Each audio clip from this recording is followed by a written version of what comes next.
Der var engang et meget smukt land, hvor kornet bølgede over bakkerne. Langs med landevejene var der plantet lige rækker af frugttræer. Husene var nymalede, gardinerne var nystivede.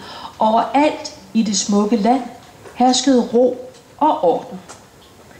På den ene side af det smukke land lå det blå hav. Og hvis man red ind igennem det smukke land, så kom man før eller siden til en stor skov. Og fortsatte man så ind igennem skoven lang tid nok, så endte man, uanset hvilken vej man red, ved en giftig og uigennemtrængelig sump, som ingen nogensinde havde været på den anden side af. Men der var historier i det smukke land, som sagde, at sumpen ikke altid havde været der. En gang havde der ligget et andet land, der hvor sumpen nu lå. Et land, hvor folk når som helst kunne forvandle sig til fugle og flyve højt op under den blå himmel. Men de historier var der ikke ret mange i det smukke land, der huskede.